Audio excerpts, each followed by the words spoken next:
안녕하십니까. 세상일기의 심리학자 김태형입니다. 예, 안녕하세요. 통일시대연구원 부원장 손정목입니다. 네, 예, 반갑습니다. 반갑습니다. 예. 자, 부원장님, 요즘에 국제 정세가 너무 이 빠른 속도로 복잡하게 전개되고 있는데요. 네. 오늘날 21세기인데 삼국지 형세가 만들어졌다. 그치, 이런 맞습니다. 얘기를 하셨단 말이에요. 네. 자, 21세기 삼국지. 네. 그게 뭔지 설명을 좀 해주시겠습니까? 뭐 흔히 솥발의 정세다. 네. 또는 뭐 정족지세다. 뭐 이렇게 이제 얘는 이게 발이 세 개 달린 그러한 그 항아리가 있었잖아요. 예. 돌솥. 그런데 지금 현재의 세계 정세를 보면 이 세 개의 큰 세력들이 서로 격렬하게 대결하거나 아니면은 뭐 서로 대화하거나 이런 흐름인 것 같습니다. 자, 그럼 그 세 개의 세력이 어디가 그 제일 먼저 봐야 될 세력은 이제 자주 세력이죠. 자주 진영 이렇게 볼 수도 있는데요. 현재 이제 브릭스, 상하이 협력기구, 북중로를 중심으로. 네, 또 조중로를 중심으로 한 이러한 세력들이 이제 기존의 강력한 자주적인 또 새로운 세계 질서를 만들기 위한 이러한 흐름들을 만들고 있죠. 그럼 조조 쪽인가요? 글쎄요, 그걸 조조라고 해야 되나? 왜냐하면 조조가 이기잖아. 그렇지. 이 나라가 통일하니까. 근데 우리나라 사람들 조조는 별로 안 좋아하잖아. 유비를 좋아하죠. 유비를 좋아하지, 우리나라 사람들은. 그럼 유비라 합시다. 네, 제 유비 쪽. 그래서 그런 흐름이 이제 한 축을 형성하고 있고요. 네. 예, 이게 상당수의 신흥국들이 여기 가세를 하고 있죠. 네. 또 하나의 세력은 이제 트럼프로 대표되는 이 소위 국가주의 세력입니다. 이게 우리나라는 이 트럼프에 대해서 요즘에 하도 관세 압박, 경제 압박을 가해와가지고 이 트럼프가 뭐 바이든보다 더 밉다. 뭐 이런 사람도 있고 심지어 다 악질이다. 뭐 이런 사람들도 있는데 네. 어쨌든 트럼프는 두 가지 경향이 있죠. 이 트럼프를 지지하는 세력은 유럽에 많습니다. 그래서 지금 현재 프랑스의 국민전선 마리 르팽이 대표되는 소위 한국에서 극우라고 하는. 예. 뭐 지난번에 잠깐 말씀드렸다시피 이들이 극우라고 하지만 실제로는 전쟁을 반대하는 입장이기 때문에 사실 극우라고 하기는 어렵죠. 예. 그래서 이런 그 독일을 위한 대한당 또 이탈리아의 친구들 뭐 이런 세력들이 이제 전쟁을 반대하면서 트럼프와 일종의 국가주의적인 색채를 띠게 됩니다. 국가주의. 예, 여기에는 일부의 유대계 세력들도 결합되어 있다고 하는데요. 그래서 일각에서는 트럼프가 유대계하고 손잡았다. 뭐 이런 얘기도 있죠. 어쨌든 이런 국가주의 세력들이 또 한 축을 형성하고 있고 미국은 정권을 장악하고 있습니다. 이거 송권이네, 송권. 송권. 오나라. 오나라. 수성에 묵도하는. 그리고 이제 또 하나의 세력이 지금 전쟁을 계속 추구하고 미국의 패권을 유지하려고 하는 뭐 이런 세력들이죠. 그 전통적인 네오콘? 전통적인 네오콘이죠. 전통적인 네오콘, 글로벌리스트, 또 미국의 군산복합체 뭐 이런 세력들 또 현재 시오니스트, 시오니즘 세력들 이런 세력들이 지금의 이제 전쟁 세력이고 조조 세력. 예, 이들이 이제 전쟁을 어떻게든 유지하고 끌고 나가면서 미국의 패권 또 나아가 기존의 서방의 패권을 어떻게든 유지해 보려고 하는 이런 세력들이죠. 이런 세력들 간에 이제 격렬한 대결이 지금 세 개의 세력 간의 격렬한 대결이 펼쳐지고 있다. 이렇게 봐야 될 것 같고요. 그런 과정에서 이제 자주 세력과 그다음에 이 전쟁 세력 간에 이제 우크라이나 또 가자, 이란, 또 대만, 또 한반도 등등에서의 긴장고죠. 이런 것들 전쟁이 이제 계속 벌어지고 있는 거고 반면에 이제 국가주의 세력인 트럼프 세력과 이쪽의 그 전쟁 세력 간에는 서로 견제하고 싸우고 그러면서도 대결하고 뭐 이런 과정을 이제 펼치고 있고요.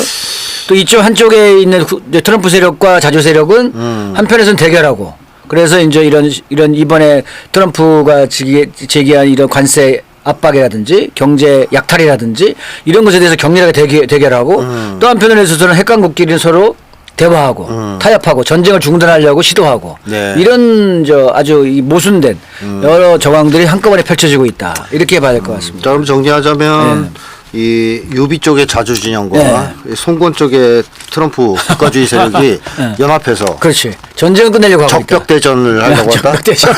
그러니까 그렇지. 뭐 해설이 좋습니다.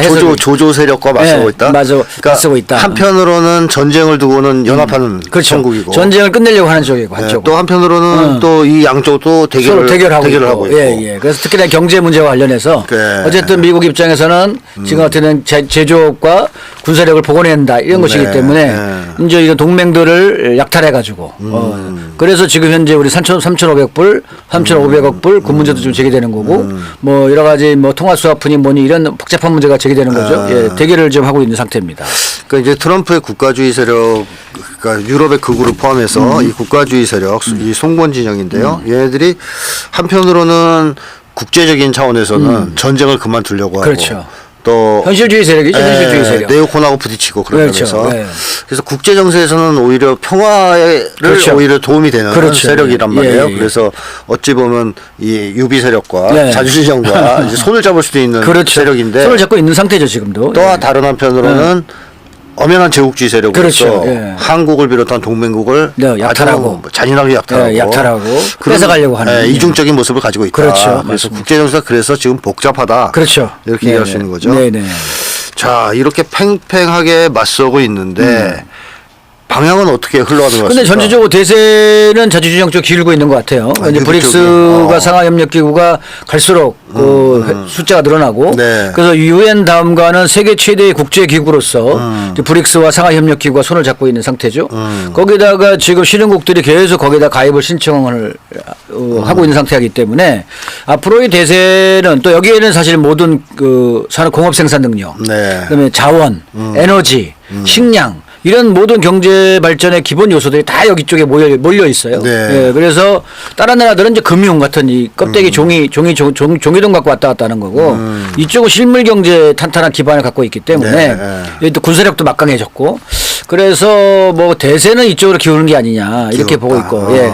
그런데 이제 그걸 막기 위해서 그렇게 변화되는 전환을 막기 위해서 전쟁 세력들이 막 총칼로 어쨌든 막 전쟁을 계속하려고 하고 있는 거고 트럼프는 이 와중에 패권은 좀 포기하면서 제국주의지만 패권은 포기하면서 자기 나름대로의 세력권, 영향력, 옛날로 하면 나와바리, 그렇죠. 예, 이런 거를 좀 확보하려고 아메리카 남북 아메리카를 자기들 세력권으로 만들려고 하는 그러니까 뭐 이런 시도를 하고 있는 거죠. 그건 뭐 소극적으로 후퇴하는 거죠. 그렇죠. 일종의 후퇴하면서 네. 자국의 어떤 실추된 경제력과 군사력을 복원하겠다. 네. 네, 이런 것이 이제 기본 방향이고 그에 따라서 이제 베네수엘라라든지 이런 걸 침략하려고 하고 있고 네. 또 칠레라든지 또 볼리비아 정권을 이제 교체하려고 하는 뭐 이런 흐름들을 지금 보이고 있습니다. 뭐 저쪽에 그린란드라든지 캐나다도 먹겠다 이런 얘기 하고 있고 네. 예. 예, 참 복잡합니다. 예. 어쨌든 그래서 한편으로는 트럼프가 전쟁을 좀 방지하고 그렇죠. 평화를 가져오는데 도움이 되는 건 사실인데 네.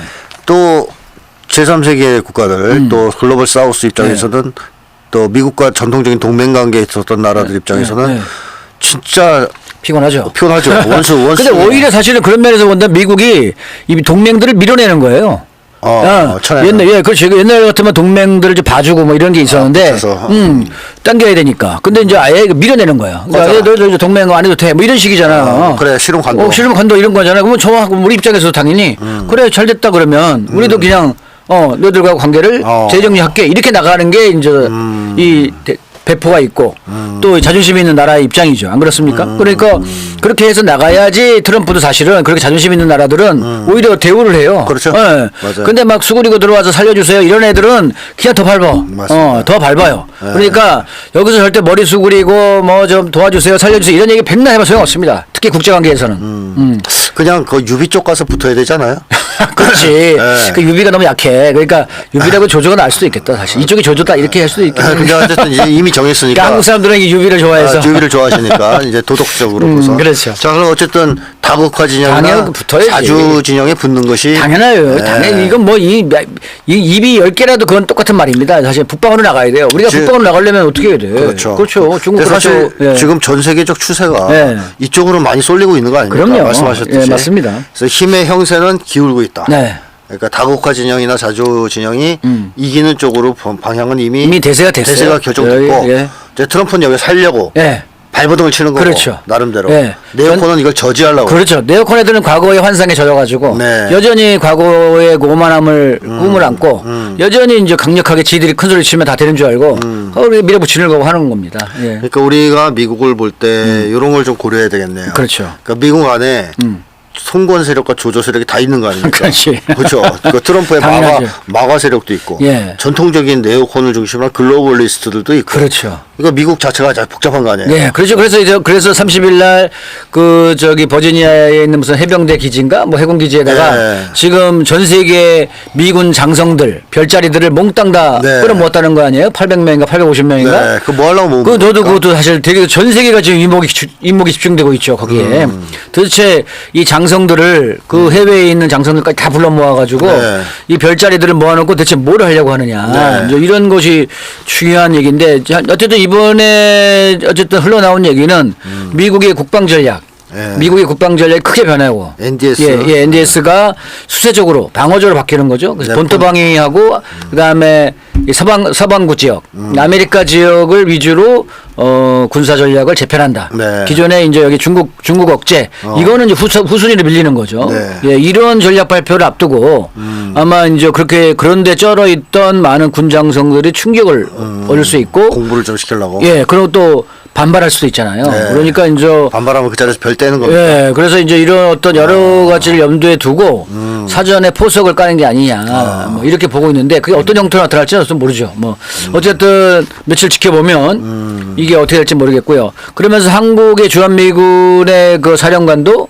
이제 사성 장군이 아니고 삼성 장군을 내려앉는다 이런 얘기죠. 그거는 주한미군의 주의가 격화된다는 얘기고 네. 거꾸로 일본의 주일미군의 사령관이 뭐 사성 장군이 된다 이런 네. 말도 있습니다. 그래서 뭐 그렇게 되면은 주한미군 사령관이 뭐 교체되거나 네. 이런 상황이 발생하겠죠. 이번에 그 발표하면서 네. 주한미군 사령관을 삼성으로 표시했다가 네. 지금 논란이 좀 됐어요. 그렇죠. 그게 뭐 일부러 그랬을까요? 그럼? 그렇죠. 뭐 그럴 수도 있고 이미 뭐 저희들이 뭐 여러 의도가 있겠죠. 예. 그러니까 어차피 회의 끝나면 삼성으로 강등될 거니까 미리 삼성. 그러니까 지금의 브런슨 사령관을 삼성 장군으로 강등을 시킬 건지 아니면 사람을 교체할 것인지 뭐 그건 모르죠. 뭐. 네. 예. 자, 어쨌든 21세기 삼국지가 네. 펼쳐지고 있는데. 네, 지금 끝판까지 왔습니다. 네, 끝판까지 왔고 지금 러시아 투데이 쪽에서 나온 얘기는 8년 앞으로 8년, 그러니까 2033년 완전히 정리된다. 네, 거의 끝난다 이렇게 보고 있는 것 같아요. 그래서 그 과정에서 2030년까지 조금 이따 좀 말씀드리겠습니다만 2030년까지의 세계적인 전쟁 위기 이게 계속 이어질 것 같다 이런 생각이 들죠. 조조가 가만히 있지 않겠군요. 그렇죠. 자, 이게 그 세계 국가 간에만 벌어지는 게 아니고요. 네. 국내에서도 벌어지는 그렇죠. 거예요. 맞습니다. 그렇죠? 맞습니다. 그 유럽 내에서도 뭐 네. 이 소위 이제 송권 세력과 조조 세력, 그러니까 국가주의 세력과 네. 이 전쟁 세력이 치고받고 그렇죠. 싸우고 예. 미국 내에서도 치고받고 그렇죠. 싸우고. 지금 그래서 사실 그 찰리 커크 그 암살 사건 계기로 해가지고 트럼프가 어쨌든 주방위군을 군대를 직접 네. 시카고라든지 LA 주로 민주당 주에다 네. 이렇게 투입을 하잖아요. 사전에 이제 뭔가 제압을 하려고 하는 이런 포석인 것 같은데 어쨌든 지금 미국 내에서도 불불 끓는 것 같습니다. 내전의 위험성도 있고요. 실은 며칠 전에는 그 ICC 그 이민 단속국 이 이민 단속국을 쳐들어가가지고 총격했죠. 예, 총격이 작전이었어요. 네. 3명이 죽었죠. 죽었고 뭐 이런 어떤 심각한 사태가 발생하니까 이게 자칫하면 이제 갈수록 내전 양상이 생기는 게 아니냐 이런 우려 섞인 전망도 나오죠. 예. 그렇군요. 아, 복잡합니다. 네, 그런데 복잡합니다. 어쨌든 네. 뭐 복잡하지만 이게 패권이 무너진다는 게 그렇습니다. 네. 네, 패권이 무너지고 새로운 세계가 바뀐다는 게 네. 갈등을 더욱더 증폭시키면서 고통을 동반하게 되는 거죠. 예. 그러나 어쨌든 이 21세기에 지금 벌어지고 있는 이 상황을 읽는 데는 삼국지를 고려하시면 된다. 네. 그래서 이제 산발의 형식으로 그렇죠. 예. 팽팽하게 하면서 예, 솔발의 형사, 솥발의 형세가 한쪽으로 정족지세 기울고 있다. 한쪽이 네. 이제 우세해지고 예. 있다. 예. 이렇게 이제 이해하시면 되겠습니다. 네. 자, 그러면 여기까지 정리를 하고요. 예. 또 이제 중요한 궁금증이 있습니다. 네. 유럽 얘기를 좀 해봐야 될 것 같아요. 유럽이 뭐 러시아랑 한번 계속 떠보겠다, 그렇죠. 싸워보겠다 네. 이런 얘기를 하는 것 같은데요. 그렇죠. 이게 지금 우크라이나 전쟁을 트럼프가 끝내려고 나름대로 노력을 했습니다. 네. 근데 잘 안 되고 있죠. 그렇죠. 예. 이게 유럽 때문이라고 볼 수 있는 겁니까? 아, 그럼요. 뭐 유럽을 비롯한 이 소위 전쟁 세력 아까 미국 내에 얘기했던 있는 그 그렇죠. 전쟁 세력. 군산복합체 세력들이다 이렇게 볼 수 있는데요. 사실은 지금 뭐 러시아가 이미 승기를 확고하게 잡은 상태잖아요. 네. 그래서 이대로 그냥 가속 가면 연말께쯤 되면 우크라이나의 병력 탄약 다 고갈된다 이런 얘기가 좀 계속 나오고 있어요. 미국 쪽에서도 뭐 이렇게 가면 참패다. 그래서 빨리 러시아의 요구 조건에 기초해서 협상하는 게 살 길이다 이런 얘기도 나오고 있는데 그나마 명예로운 퇴진. 그렇죠. 그러면 그래서 사실 그거를 했기 때문에 평화협정 얘기가 나온 겁니다. 그래서 평화협정을 통해서 완전하게 전쟁을 끝내자라는 것을 러시아와 미국 간에 합의를 본 건데 이거를 이제 유럽 쪽 세력들이 끝까지 반대하고 자기들은 그거는 동의할 수 없다 이런 거잖아요. 그리고 미국의 군사복합체들도 동의할 수 없다 이런 거고 그래서 계속 전쟁을 끌고 가려고 하는 거죠. 그 전쟁을 끌고 가려고 하다 보니 무기를 지원해 줘야 되고 병력도 지원해 줘야 됩니다. 그리고 우크라이나가 고갈되다 보니까 러시아 근처에 있는 다른 지역에서 전쟁을 또 일으키려고 하는 시도가 지금 벌어지고 있죠. 그 대표적인 게 몰도바. 그다음에 그 몰도바 바로 앞에 붙어 있는 러시아의 어떻게 보면 몰도바 땅인데 러시아에게 사람들이 가장 많이 사는 트랜스니스트리아 이 지역에 대한 이제 군사 공격이 지금 감행될 예정이다. 그 지역을 어디가 공격한다는 거예요? 나토가 공격하는 거죠. 나토가? 네. 그래서 이제 몰도바 그 지금의 이번에 총선에서 친유럽 세력이 승리했죠. 29일 날 어제죠. 29일 날. 그래서 거기서 친유럽 세력이 아주 간발의 차로 승리를 했는데 어쨌든 이러면서 지금 몰도바에 나토군이 들어간다라는 게 거의 이제 기정사실화 되고 있고 루마니아에는 이미 그 미군 기지가 엄청난 규모로 지워지고 있고 또 폴란드하고 이 벨라루스 사이에 칼리닝그라드라고 하는 조그마한 러시아 그 군사기지가 있습니다. 거기 핵기지예요. 거기. 핵기지인데 거기가 이제 발트해 앞인데 거기를 지금 공격하겠다고 또 그러죠. 나토가? 네. 그렇게 지금 얘기가 나오면서 지금 그러면서 계속 폴란드 상공, 루마니아 상공, 심지어는 프랑스 상공에 드론, 러시아제 드론이 나타났다는 식으로 계속 보도가 좀 나오고 있죠.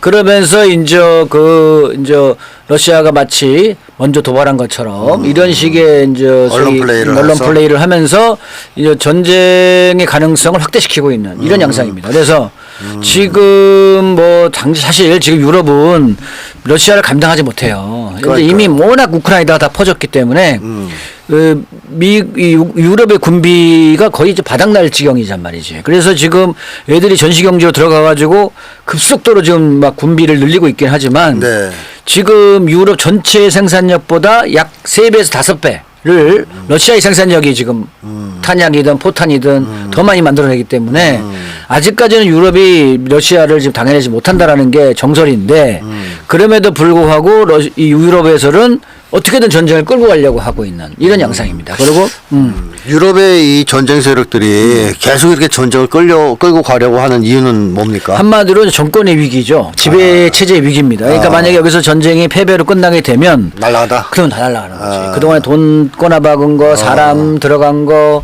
그다음에 온갖 손실 난 게 다 책임이 몰려오는 거잖아요.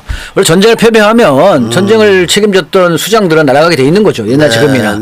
예, 그러니까 이 전쟁을 패배로 끝내고 싶지 않은 겁니다. 예. 자기 살려고. 그렇죠. 그것도 있고 여기 이렇게 해서 무너지면 결국은 러시아하고 미국이 지금 화해하는 분위기니까 결국은 러시아를 적대로 했던 나토는 나토의 수장인 미국이 러시아하고 화해하게 되면 나토는 존립 근거가 사라지게 되고 그렇죠. 그나마 또 우크라이나 전쟁에서 패배했고 그러니까 나토는 갈갈이 찢어질 수밖에 없는 그런 위험이 놓이게 되는 거죠. 그러면 이제 기존의 패권을 유지하겠다는 세력들은 갈갈이 찢어질 수밖에 없는. 오히려 러시아가 유럽에 패권을 줄 수도 있으니까. 그러니까 이런 어떤 그 공포감이 있어요. 공포감. 그래서 이제 얘들은 뭐라고 선전하냐면 러시아가 우크라이나를 먹으면 그 다음은 유럽 차례다. 유럽을 공격한다. 이런 식의 이제 악선전을 해대면서 그러면서 어쨌든 지금 전시 경제를 합리화하는 이런 어떤 프로파간다를 지금 하고 있는 거죠. 러시아 포비아도 있죠. 그렇죠. 그게 루스 포비아죠. 그러면서 러시아 혐오증이 작동이 돼서 더욱더 그런 것들이 심화되고 있는 이런 양상이죠. 근데 그림 하나 올려주시죠. 근데 그 유럽 내에서도 반대가 만만치 않죠. 그럼요. 예, 그럼요. 아주 만만하죠. 요 그림 하나 올려주실래요? 네, 그래서 여기 보면 유럽의 사실 전시 체제에 들어가서 유럽연합은 전쟁을 준비하고 있고 또 이 힐러리 클린턴이 나와가지고 트럼프가 푸틴한테 항복하는 걸 막겠다. 이게 얘들이 전쟁 세력이지. 얘들이 네오콘이고 힐러리 글로벌리스트고 이런 조건 하에서 지금 유럽이 군비 생산을 3배 늘리고 있다는 얘기고요. 국민들이 다 죽어가는데 이것들이 독일이 지금 내부에서 2029년까지 전쟁에 대비해야 된다. 이렇게 지금 국방부 장관이 얘기하고 있고 또 나토가 러시아와 중국과의 이 두 개의 전선에서 충돌할 거를 2027년부터 대비해야 된다. 이런 얘기하고 있고 또 영국은 2030년까지 러시아 전쟁을 준비한다. 이렇게 얘기하고 있죠. 결국은 얘들 지금 다 미친 거 아니에요? 그러니까 그래서 결국은 2027년부터 2030년에 걸쳐서 얘들이 이제 군비를 늘리고 그래서 나토의 국방 예산을 5% 늘렸잖아요. GDP에. 네. 그래서 2030년까지 해놓고 싸우겠다. 2030년 이내에 일제 전쟁 준비를 해서 어쨌든 한번 붙어보겠다 이런 얘기입니다. 야. 이제 그렇게 하려면 뭐 해야 돼? 우크라이나 전쟁 끝나면 안 돼. 우크라이나 전쟁을 계속 끌고 가야 돼. 어떻게든. 그때까지. 네, 그때까지는. 2027년까지 끌고 가야 돼. 그러니까는 전쟁에서 안 끝나는 거예요. 그래서 전쟁을 끝내야 되는데 지금 안 끝내고 얘들은 계속 우크라이나가 완전히 고갈될까 봐서 지금 현재 계속 그 나토군을 이런 그 용병 형태로 계속 집어넣고 지금 바로 러시아 인근에서 또 다른 전쟁을 그 약소국들을 앞세워가지고 좀 일으키려고 하는 이제 이런 양상이죠. 예, 그래서 이게 이대로 가면은 거의 연말께 되면 끝난다 이렇게 보고 있는데 어쨌든 지금 전선을 확대시키려고 하는 이런 흐름들이 동반되고 있기 때문에 앞으로 좀 더 사태를 지켜봐야 됩니다. 근데 이게 성공할 가능성은 거의 없는 거 아닙니까? 그렇죠. 지금 현재 와서의 군력 차이가 워낙 크게 났기 때문에. 그렇죠. 예. 아니, 그러니까 2027년까지 끌려고 해도 그렇지. 러시아가 올해 안에 정리를 해버릴 수도 있는 거 아니에요? 그렇죠. 전쟁으로. 예. 그러면 다 끝나는 거 아니에요?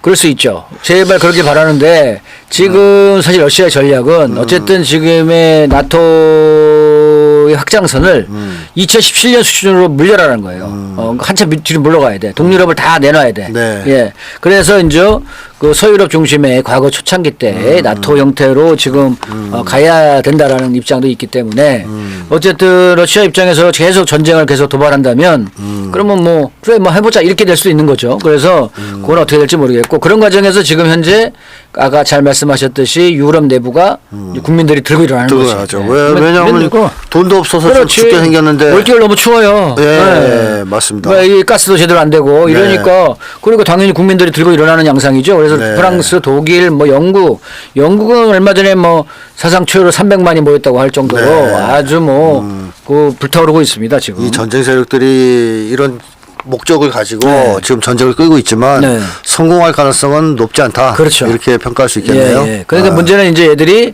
그나마 가지고 있는 뭐 프랑스나 영국 애들이 갖고 있는 일부 핵, 그 다음에 이제 독일 역시도 제조업 능력이 있기 때문에 사실 이제 독일이 문제입니다. 독일이 지금 메르츠가 이번에 라브로프 러시아 외무장관이 유엔 연설에서 뭐라고 얘기했냐면 나치즘, 파시즘, 홀로코스트 같은 집단 학살이라는 범죄를 저지른 국가의 지도자, 그 메르츠죠. 네. 메르츠가 독일이 다시 위대한 군사 강국이 되어야 한다고 역설했다. 이 전범이 다시 군사 강국이 되려 한다는 거예요. 네, 메르츠 할아버지가 나치라면서요. 예, 이 할아버지가 나치지. 네. 예, 그러니까 지금 뭐 독일의 주요 정권의 주요 자리에 앉은 사람이 나치 출신들이 많습니다. 예, 이번에 그 유엔 임시 의장을 한 이 베어보크 이 전 독일 내무장관 이 사람도 할아버지가 나치죠. 예, 그래서 이 나치 출신들이 마치 우리나라의 뉴라이트들 또 친일파들이 대거 이 정권에 올라왔듯이 네. 지금도 사실 이재명 정권인데도 불구하고 못 쫓아내잖아요. 지금도. 그렇죠. 예. 그런데 얘들 비슷해요. 이 독일 애들도 지금 나치 출신 애들이 대거 정권에 지금 들어와 있어.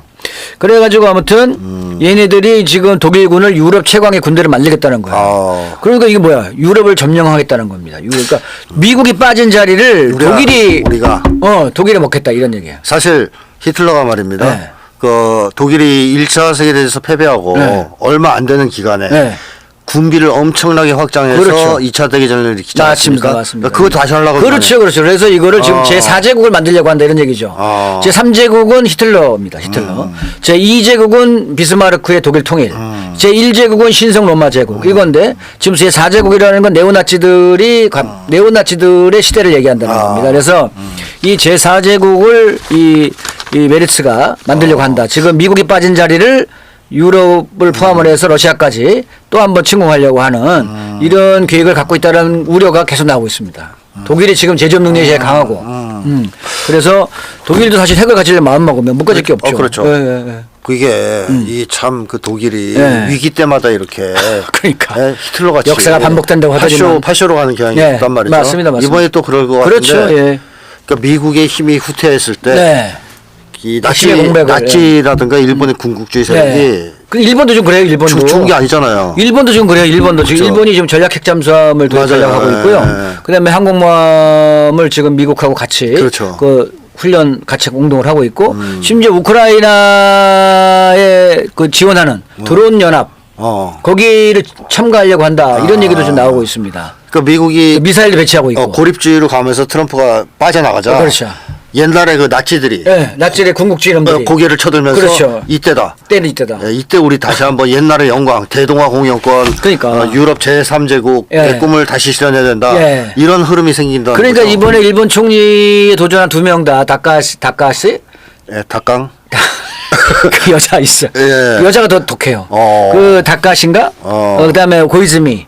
그 고이즈미 손자. 예, 그 고이즈미하고 둘 다 그 어디야 그 전범 저기에 야스쿠니에 가서 참배하고 둘 다 20화보다 훨씬 더 강경한 그런 군국주의적 지향을 갖고 있는 세력들입니다. 일본도 파시화로 간다고. 야, 그러니까 일본도 지금 불안해요. 독일, 일본이 다 다시 파시화로. 예, 이게 2차 대전 참 어이가 없어가지고 그러니까 이 2차 대전 당시와 형태상에 있어서는 다른 게 좀 비슷한 양상이 지금 보이고 있습니다. 그래서 누가 일본의 총리가 되든지 뭐 누가 되든 간에 일본이 군국주의화가 더 빨라질 수 있겠다. 이런 생각이 드는 거죠. 그래서 지금 독일도 그렇고 일본도 그렇고 상당히 위험한 상황을 지금 보고 있다. 하나 이제 다른 점은 그때에 비해서 그렇죠. 자주 진영이 독일이나 일본을 억제할 수 있는 그 다국화 진영이나 자주 힘이 강하다. 예, 맞습니다. 그 점은 과거와 다른 점이죠. 맞습니다. 그러니까 뭐 지네들 마음대로는 안 될 것이다. 그렇죠. 그런데 아무튼 걔네들이 과거의 그런 그 영광, 과거의 어떤 자기들이 세력이 컸던 때를 잠깐만 회상한다면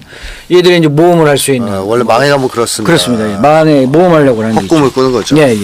자, 그럼 정리를 좀 해보겠습니다. 지금 우크라이나 전쟁이 끝나지 않는 이유는 유럽의 나치들이 뭐 이제 네오나치라고 할 수 있겠죠. 마지막 그 발악. 히틀러가 2차 세계대전 져서 독일이 완전히 망할 듯 하자 군국주의화로 파시화로 가서 유럽을 점령했지 않습니까? 그 꿈을 다시 꾸고 있다. 독일이. 그렇죠. 일본도 군국주의 꿈을 다시 꾸고 있다. 그래서 지금 전쟁이 끝나지 않을 뿐만 아니라 또 새로운 전쟁이 일어날 가능성도 배제할 수 없다. 그래서 어쨌든 2027년부터 30년 사이 어쨌든 유럽 애들은 지금 그거를 러시아하고 전쟁 시기로 좀 보고 있는 것 같아요. 그리고 그 시기가 사실은 트럼프의 임기 끝이기도 합니다. 그러니까 2028년이잖아요. 그러니까 그때 이제 대선인데요. 그때 이제 트럼프가 이제 어떻게든 정권을 교체하려고 하겠죠. 미국 정권을. 또 이제 바이든 같은 쪽으로. 그러니까 이제 트럼프 미국 정권을 교체하려고 엄청난 또 미국 내부가 복잡할 양상이다. 이런 우려가 드죠.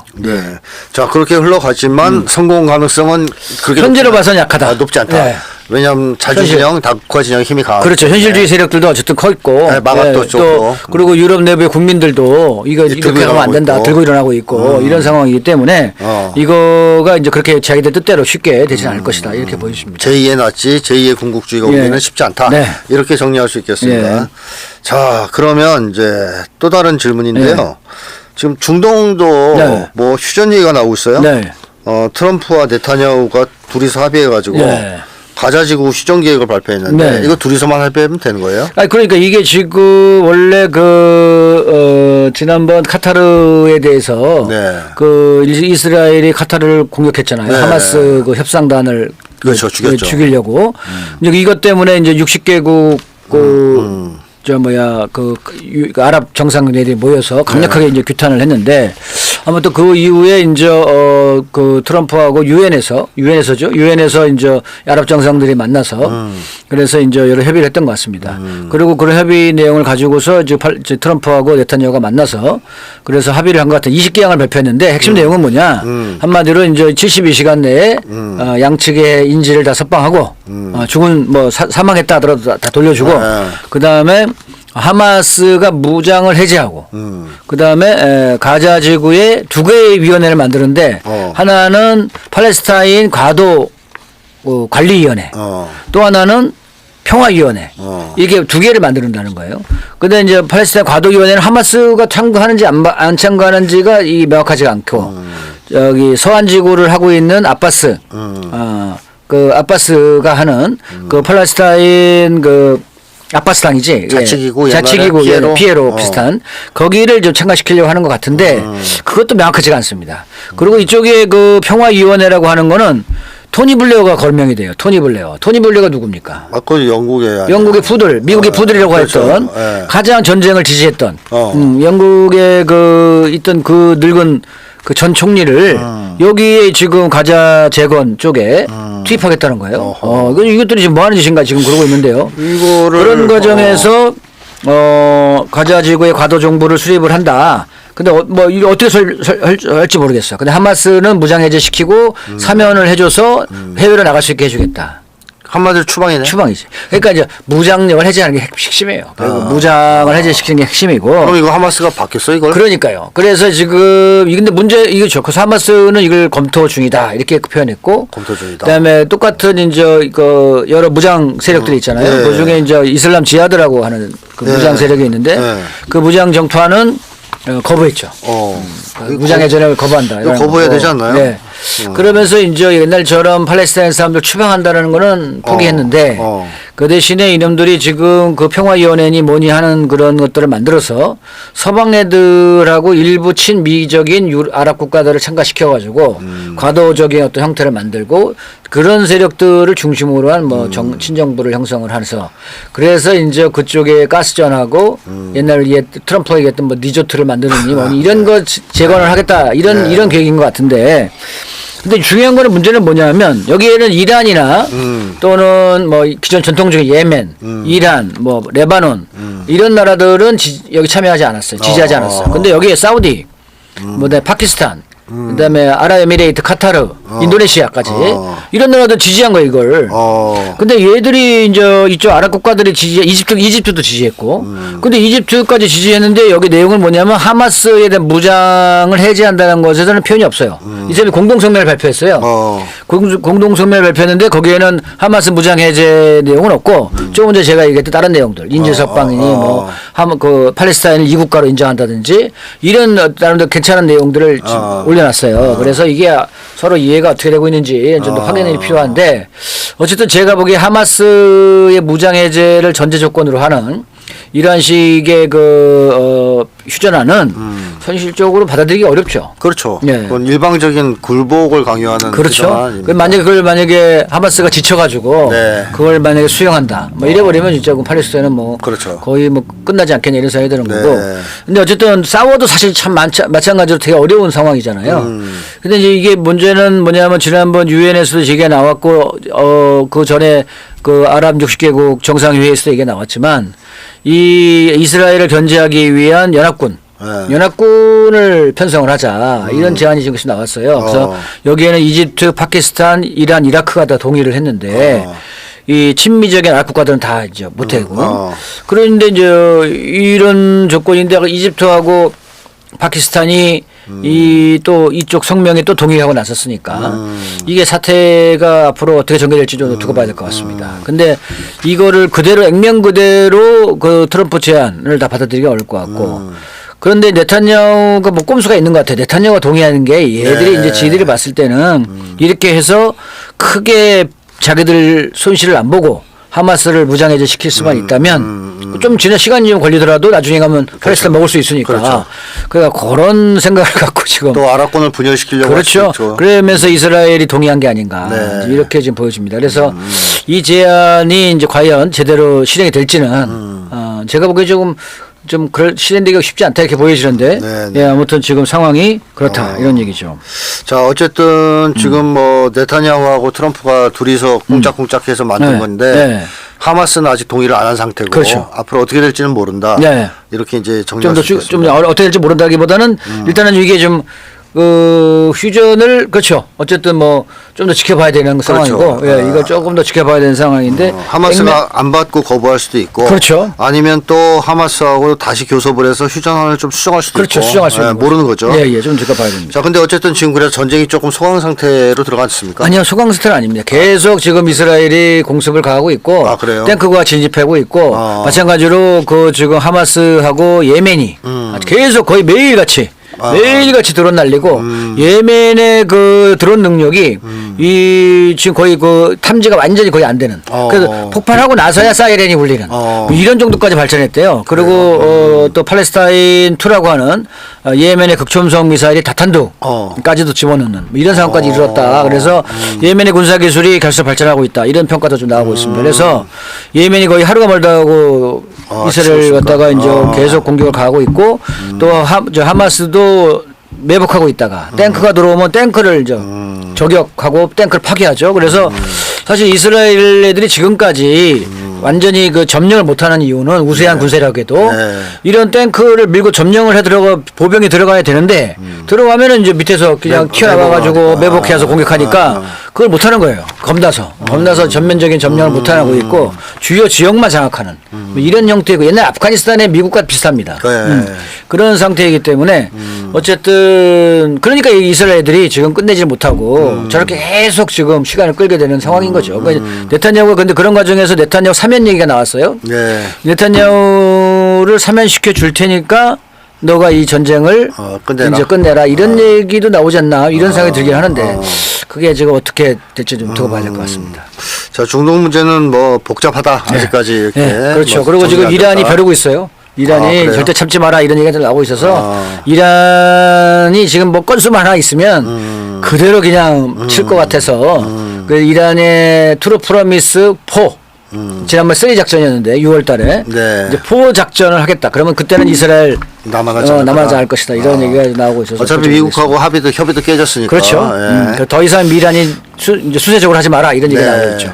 그럼 중동은 뭐 이게 수습해서 전쟁이 끝날 수도 있고 아니면 뭐 최악의 경우에는 다시 전쟁이 폭발할 수도 있고. 그렇죠. 아주 유동적이라고 아직까지 유동적이죠. 아직까지 유동적이고 그래서 아무튼 좀 더 중국하고 러시아 이런 나라들이 어쨌든 좀 더 개입을 해야 되는 게 아닌가 저는 그런 생각을 좀 듭니다. 네, 알겠습니다. 자, 중동 문제는 이 정도까지 정리하겠습니다. 지금 국제 정세를 보면 말이죠. 이 핵강국들 소위 이제 북중러, 뭐 조중러, 미국 이런 나라들은 뭐 훈풍이 불어요. 뭐 어쨌든 미국 트럼프가 푸틴도 만나서 회담하고 또 이번에 에이펙에서 시진핑 주석도 만난다 하고 또 북에다 맨날 러브콜 보내고 있고 그래서 유엔에서도 북에 욕을 안 했어요. 한마디도 안 꺼냈습니다. 트럼프가. 그렇죠. 어쨌든 대화하고 싶다는 거 아니겠습니까? 그러니까 핵강국끼리는 훈풍이 부는데 그래서 예전에 비하면 큰 규모의 전쟁이 발발할 가능성은 낮았는데 이 조그만 데 있죠. 변두리. 그렇죠. 변두리에선 전쟁이 지금 예전보다 더 많이 터지는 것 같거든요. 이게 오늘날의 정세의 특징인 것 같은데요. 이 와중에 네팔에서 봉기가 일어났습니다. 요거 이제 또 한국에서는 민주화 혁명이다 뭐 어쩌고 SNS 차단해서 터졌네 뭐네 뭐 얘기가 나오는데 또 일각에서는 색깔혁명이라는 얘기도 있어요. 자, 네팔의 네팔 사태는 따로 한번 얘기할 정도로 얘기가 좀 긴데요. 아무튼 네팔을 그 이번에 정권이 교체가 됐습니다. 학생들 특히 젊은 층들의 폭동과 시위로 인해서 군이 중립을 지키는 아주 민미한 형세 속에서 어쨌든 순식간에 그냥 며칠 만에 정권이 전복됐습니다. 근데 그 전 정권이 지금 상하이 협력기구에 가입한다고 그랬고 전승절 행사에 참가했었거든요. 그 직후에 지금 전복이 당한 거예요. 자, 이렇게 본다고 했을 때 그리고 지금 그 29일 날 28일 날 그 처음으로 미국의 고위 관료가 네팔을 방문했는데 그새 누구요? 유명한 빅토리아 놀란드입니다. 놀란드지. 아무튼 그 마녀 같은 우크라이나에서 쿠키 나눠준 여자. 바로 그렇죠. 우크라이나 마이단 색깔 혁명의 주역 배우. 그 오늘날의 우크라이나 사태를 만든 핵심적인 주범인 그러한 빅토리아 놀란드 그 사람이 나타난 겁니다. 네팔에. 이 사람이 그 트럼프 정권 때 잘린 거 아니에요? 안 잘렸어요. 정무차관이랍니다. 지금도 국무부의 정무차관으로 있는 거예요. 그러니까 이게 아직 미국의 정부 내에도 여전히 그런 옛날 세력들이 그런 그 네오콘 같은 세력들이 있는 거죠. 붙어 있군요. 그래요. 붙어 있죠. 뭐 어떤 이유에서가 붙어 있는 거예요. 직책은 좀 떨어졌네.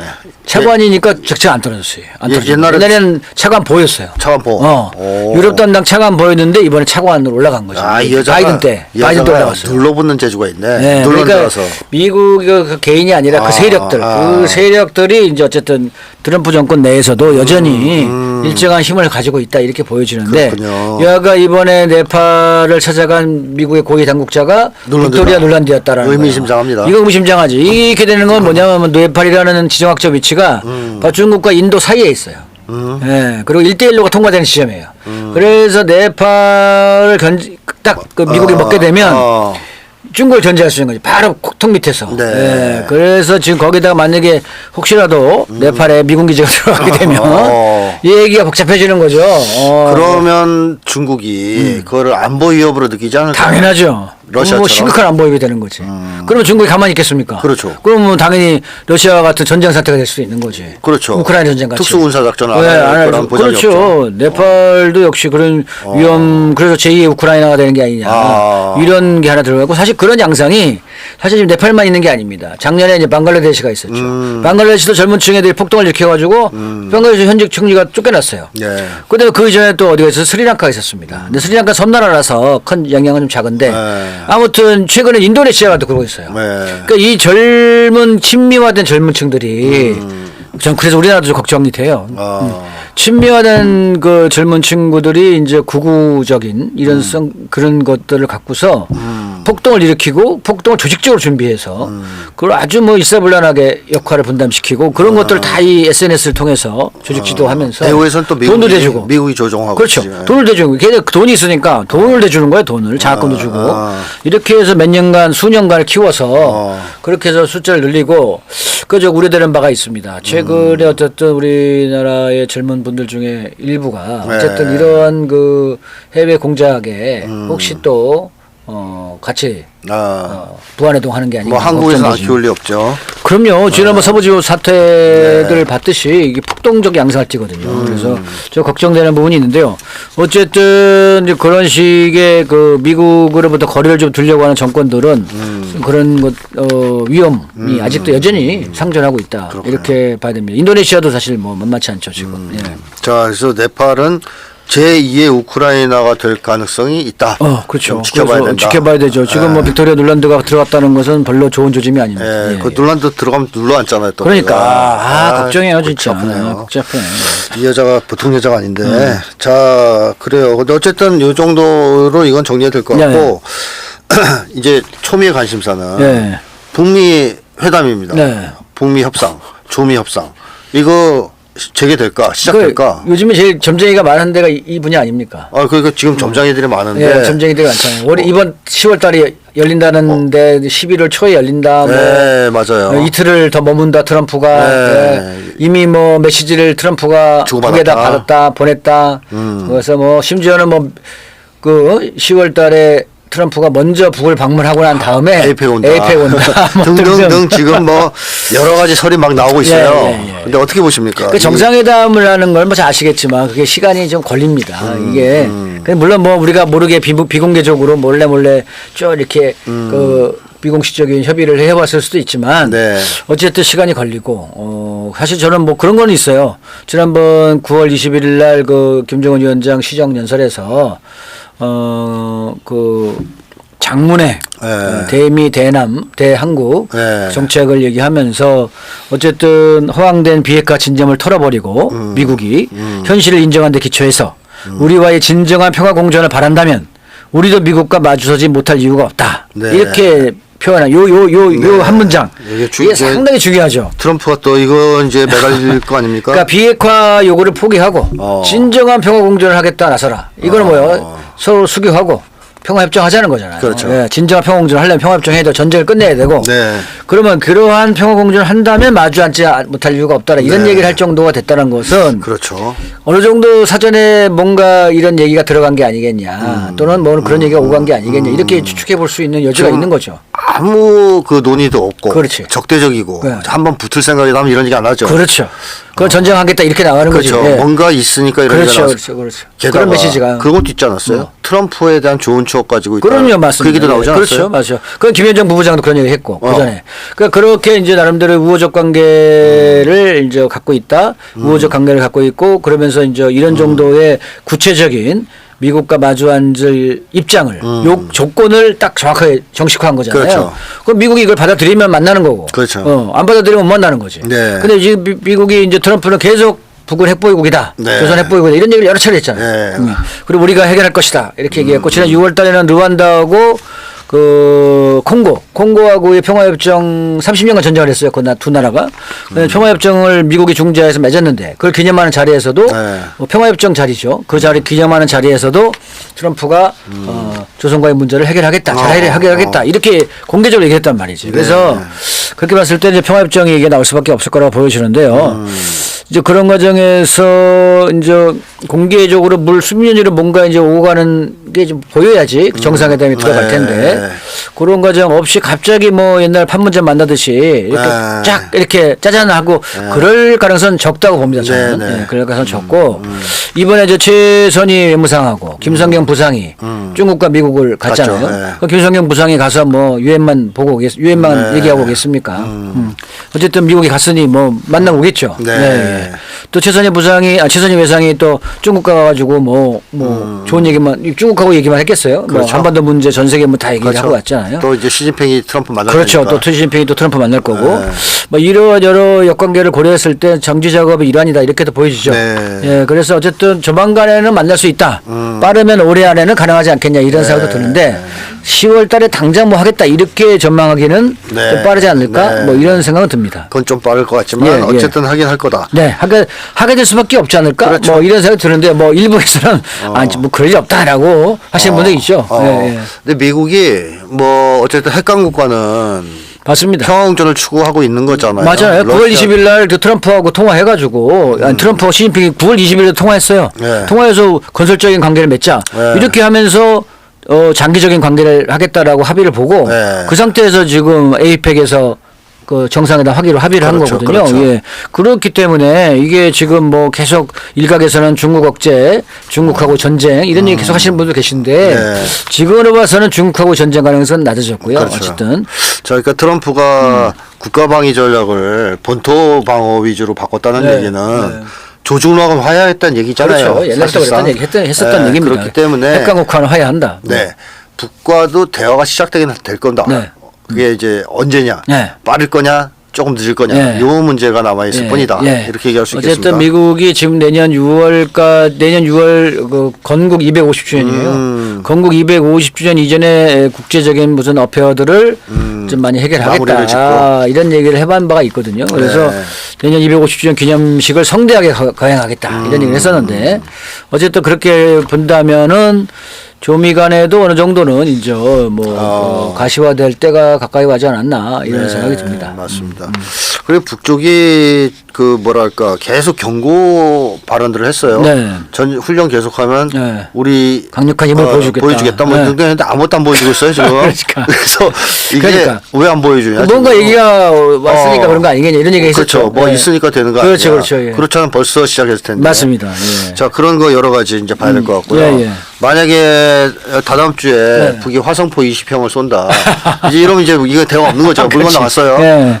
물론 이제 그걸 쏘면 옛날에도 화성 15형 발사하고 나서 6개월 뒤에 만난 거예요. 그럴 수 그렇죠. 있겠고요. 예, 예. 근데 어쨌든 예. 그런 행동을 하느냐 아니면 계속 조용히 있냐. 그렇지. 이것도 하나의 예. 변수일 것 같습니다. 뭔가 얘기가 나올 때가 되지 않나 싶긴 한데 네. 두고 봐야죠. 예.